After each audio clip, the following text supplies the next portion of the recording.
পুরুষ ধরে যে প্রথা আমাদের গ্রামে চলে আসছে সেটাকে ব্যতিক্রম হতে দেওয়া যাবে না। আর যে ব্যতিক্রম করবে পঞ্চায়েতে সে দোষী বলে সাব্যস্ত হবে।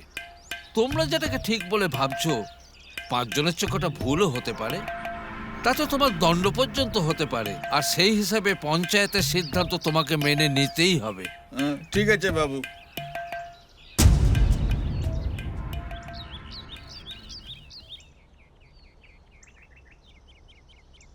নমস্কার।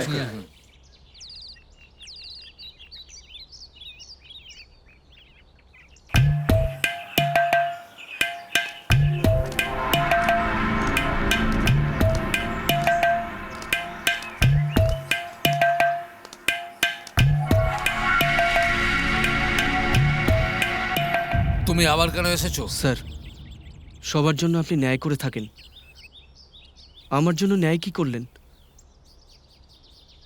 আমাদের পরস্পরের মধ্যে ভালোবাসাটা কি ভুল? বিয়ের কথা বলাটা কি ভুল? তোমাকে তো নিয়ে চলে যেতে বলেছি।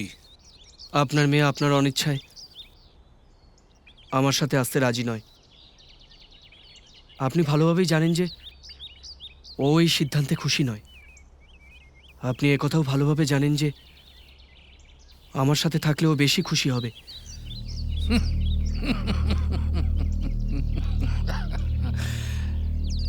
এতদিন গায়ের মুরব্বী হয়ে লোককে ন্যায় দেওয়াটা বহুত কষ্টকর কাজ বলে আমি ভাবতাম, কিন্তু এবার অনুভব করছি একটা মেয়ের বাবা হওয়াটা কতটা কষ্টকর কাজ। আরে আমার বয়সের 3 ভাগের 1 ভাগ বয়স তোমার হয়নি, অথচ আমার সামনে এসে নির্ভয়ে আমাকে প্রশ্ন করে চলেছ তোমার মেয়েকে আমার সাথে বিয়ে দেবে না কেন। আমি কারোর প্রশ্নের উত্তর দিতে বাধ্য নই, কিন্তু তুমি যে আমার মেয়েকে খুশিতে রাখার প্রসঙ্গ উঠিয়েছ, আমি বাধ্য হয়ে মুখ খুলছি। বিয়ের মতো একটা গুরুত্বপূর্ণ সিদ্ধান্ত নেওয়ার বয়স কি অভিজ্ঞতা তোমার এখনো হয়নি। সেই জন্যই তোমার বাবা মায়ের সঙ্গে কথা বলতে হবে। স্যার, আমি তো আমার নিজের জীবন স্বাধীনভাবে গড়তে পারবো। বাবা মার বিচ্ছেদের সঙ্গে আমার কি সম্পর্ক আছে? সম্পর্ক আছে, এই জন্যে যে ভালোবাসাটা একটা বিশ্বাসে তৈরি হয়, আর বিবাহটা একটা সামাজিক বোঝাপড়াতে হয়। যে পরিবারে বিশ্বাস নেই, সামাজিক বোঝাপড়া নেই, স্বামী স্ত্রীর মধ্যে ফাটল সৃষ্টি হয়েছে। এসব কথা জানার পরে আমি একজন মেয়ের বাবা হিসেবে তোমার ওপর বিশ্বাস করে আমার মেয়েকে কোনো মতেই তোমার হাতে তুলে দিতে পারি না। স্যার, স্যার, আমার বাবা মার ভিতরে বোঝাপড়ার অভাব ছিল, সেই কারণে তাদের মধ্যে বিচ্ছেদ হয়েছে। তবে আমি আপনাকে কথা দিচ্ছি, প্রিয়ার সঙ্গে আমার কিচ্ছু হবে না। দেখো, তোমার বাবা মাকে অপমান করার ইচ্ছে আমার এতটুকু নেই। মনে রেখো, স্বামী স্ত্রীর ভেতরে বিশ্বাসে যদি ভাঙন ধরে, সম্পর্ক তখন ছিন্ন হয়। নিজের স্বার্থ ও অহংকারের জন্য ফাটল সৃষ্টি হয়, যা কিনা তোমার পরিবারে ঘটে গেছে। আর আমি একজন মেয়ের বাবা হিসাবে এসব জানার পরে আমি কোন ভরসায় তোমার হাতে তুলে দেবো? স্যার, আমি আপনার কথা এটা বুঝেছি যে যদি আমার বাবা মাকে মিলিয়ে দিই তাহলে আমাদের বিয়ের ব্যাপারে কোনো অসুবিধা হবে না। না, আমি আমার বাবা মাকে মিলিয়ে দিলে আপনি আমাকে প্রিয়াকে দিয়ে দেবেন তো? আর যদি না মেলাতে পারো? পারবো। প্রিয়ার জন্য আমি সব কিছু করতে পারবো। আপনি আমাকে আশীর্বাদ করুন, আমি আমার বাবা মাকে নিশ্চয়ই মিলিয়ে দেবো।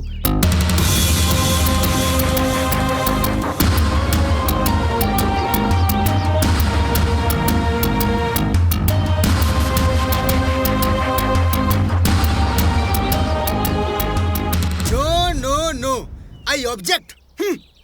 প্রিয়ার সাথে তোর বিয়ে হবে, তাও এরকম একটা কন্ডিশনে? ইম্পসিবল। Oh shit. আবে ওর বাবার জানার দরকার তুই কিভাবে অ্যাডজাস্ট করতে পারবি। সেদিনকে গোবিন্দর বিয়েতে তুই নাক পর্যন্ত গিললি, আর জল শেষ হয়ে গেল বলে সোডা মিশিয়ে খেলি। সোডা যখন শেষ হলো রপে খেলি, আর তুই কিনা বলছিস অ্যাডজাস্ট। ও শিট। থাক, আর ঢোল পেটাস না। আমার ক্যারেক্টারের উপর কমপ্লিমেন্ট দিতে তোকে কে বলেছে? ও শিট। আবে তোর মতন এইরকম গুণবান জামাইয়ের শ্বশুরতে কে চাইবে? এ শালা এখানে বসে বিয়ের প্যাকেজে ডিল করছে। শালা জামাই শেষে বাবা মা। আরে শালা পুরনো চিন্তাধারার লোক, ওনাকে কনভিন্স করা খুব কষ্ট। আবে 18 বছর হলো ডিভোর্স হয়েছে, এদেরকে একসঙ্গে না মিলালে বিয়ে হবে কি করে?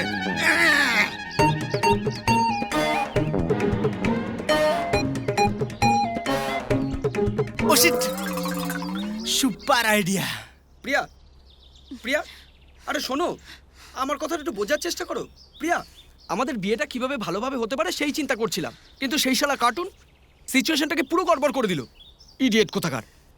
দেখো প্রেম, নাটকবাজি করে বাবাকে ধোকা দেওয়া মানে আমাদের নিজেকে ধোকা দেওয়া, আমাদের ভালোবাসাকে ধোকা দেওয়া।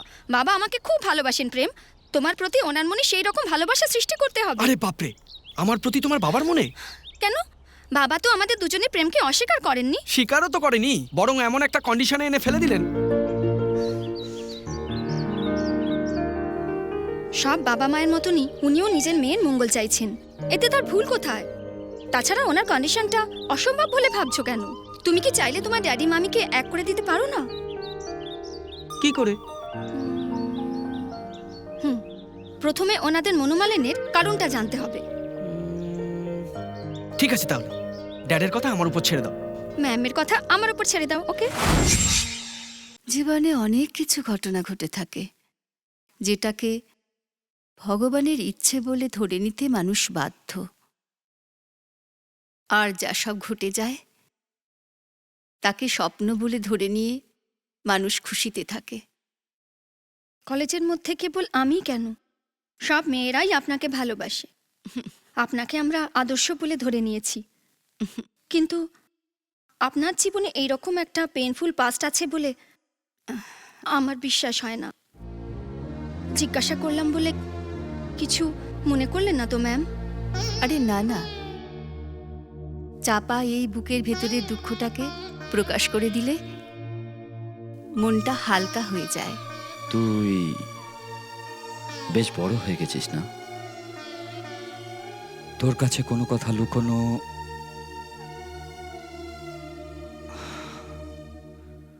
আমি তোর মাকে ভালোবেসে বিয়ে করেছিলাম। আমার বাড়ির লোকের ইচ্ছের বিরুদ্ধে আমরা দুজন বাড়ি ছেড়ে বেরিয়ে এসেছিলাম। তোর মায়ের আমি একমাত্র সাহারা ছিলাম। সারা জীবন ভালোবাসার বন্ধনে থাকবো ভেবেছিলাম। সারা জীবন ওকে খুশিতে রাখতে চেয়েছিলাম আমি। কোনো অভাব যেন সে অনুভব না করে, তার জন্য যথেষ্ট চেষ্টাও আমি করেছিলাম। খুব খুশিতেই আমরা ছিলাম। জীবনে কোনোদিন যে দুঃখ আসবে এ কথা কখনো ভাবিনি। চাকরিতে প্রমোশন হলো, ধীরে ধীরে দায়িত্বও বেড়ে গেল। ধীরে ধীরে আমাদের মধ্যে দূরত্বও বাড়ল। তথাপি ওকে খুশি করার জন্য কখনো অবহেলা করিনি। সবকিছু আমার কাছে ছিল, কিন্তু অবিনাশ আমার কাছে ছিল না। ভেবেছিলাম প্রেম জন্মাবার পর ও বদলে যাবে। তোর জন্ম হবার পরে আমার দায়িত্বও বেড়ে গেল। তোদেরকে কেবল খুশিতে রাখবার জন্য আমি সব কষ্ট হজম করে নিতাম। এটা কি আমার কোনো ভুল ছিল? আমি সুখ চাইনি, দুঃখ কষ্টকে ওর সাথে ভাগ করে নেব বলে প্রস্তুত ছিলাম। এমনটা ভাবা আমার কি ভুল ছিল? বাট একদিনও সে আমাকে বুঝতে চেষ্টা করলো না।